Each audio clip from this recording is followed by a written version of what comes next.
पटना सहसा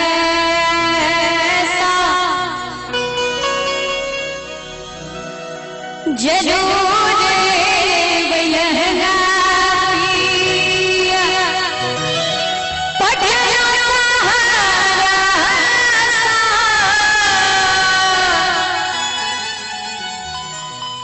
जरूर लहंगा पिया, लेने भैया लेने भैया। ई गीत अहाँ सब बुझाइए नहीं सुनने हेबे, सुनने छियै? देखियो इहो गीत नहीं छोड़ल, इहो गीत सुनने छियै। लेने भैया पिया झुमका बंदा रे, लेने भैया पिया झुमका बंदा रे, झुमका बंदा के ओ झुमका झुमका बंदा के, लेने भैया पिया झुमका बंदा रे, लेने भैया पिया झुमका बंदा रे।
कन्या के सब पर एक बेर ताली बजा दियो। कनी ध्यान से पहले सुन लियो, अहाँ सबके कन्या के सब पर एक बेर ताली बजा दियो। मतलब अहाँ सबके कन्या से स्नेह नहीं है। अच्छा कते आदमी बियाहल छे से कनी हाथ ऊपर उठा के दिखाओ तो। पाछा में जत्ते हमर भैया सब बैसल छी, बुझा रहा है बिल्कुल संगीत प्रेमी श्रोता जगह एकदम ठट्ठ लगा के बैसल छी। हम जे कह रहल छे से अपने सब जरूर सुनैत हेबे। जत्ते बियाहल श्रोता छी एक बेर पाछा से जोर से ताली बजा दियो। हमरा बुझाया पाछा में सब श्रोता ईमानदार छे।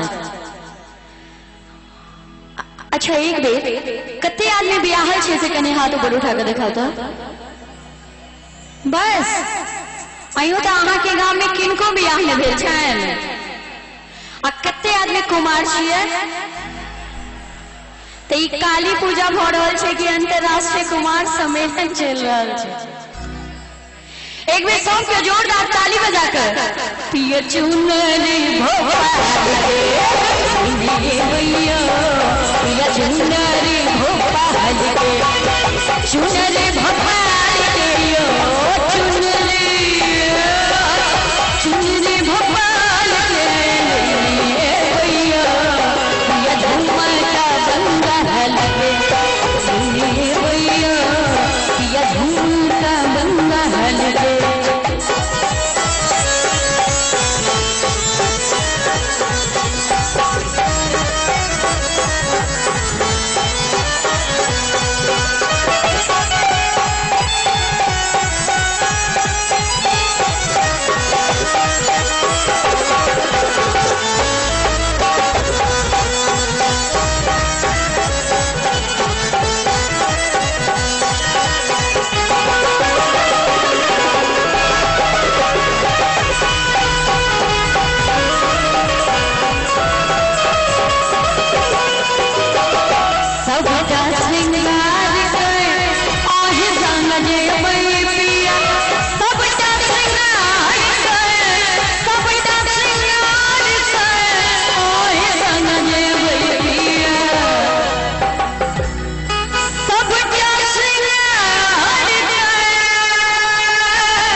बउआ उदास नहीं हो, आईने कल कन्याओं के कहवे करती जीबी करवैया जीबी करवैया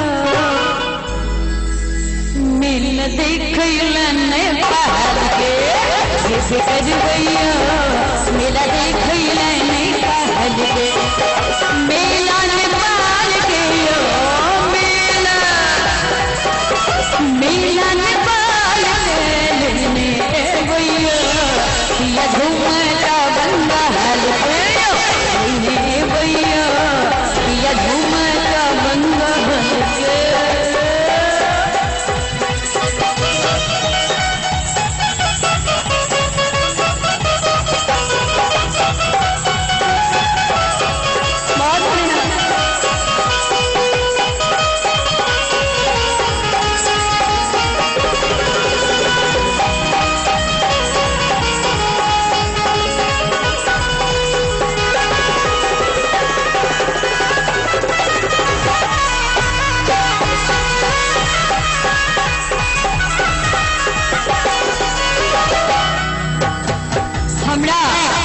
झुमका बंगाल के गावा से पहले बहुत वर्ष पहले से अहाँ सब ई धुन सुने जाल है पनिया के जहाज से पलटनिया बनी है हाथिया पनिया के जहाज से पनिया के जहाज से पलटनिया बनी है हाथिया पनिया के जहाज से पनिया के जहाज से पलटनिया बनी है हाथिया लिली ऐहा हो लिली ऐहा हो विक्रम जी अहाँ के कन्या कहे छथिन खूब जिमते नहीं हो लेकिन की कहू हमर नहीं सुने छथिन एक बार सब कैसे लिख जाकर पियसी नूरा बंगाल के लेया हो पियसी नूरा बंगाल के सिनुरा बंगाल के हो सिनुरा बंगाल के ले हो पियसी नूरा बंगाल के ले हो पियसी नूरा बंगाल के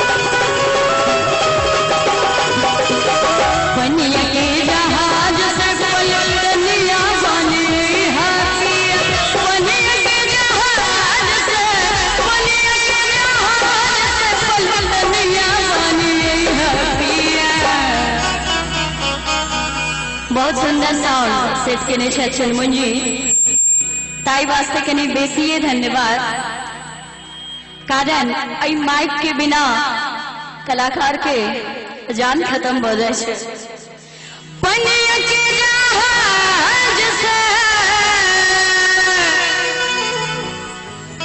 पलटनिया बनी है पिया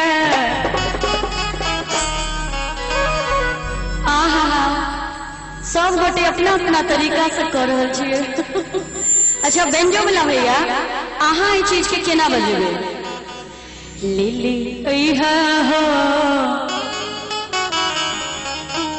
ई बिना मन के बुझाइया जना बुझाइया अहाँ के आना के नहीं मन हुआ आना वाला के नहीं सुनाओ था लिली ऐहा हो देखियो एक बार जोरदार ताली बजा के सब जो अच्छा रमेश जी अहाँ केना कहबै अपन कनिया के लिली अइहा हो नहीं लेबै मतलब जेना औंघाल तो औंघाले हो तै टाइप के बिना मौन के। अच्छा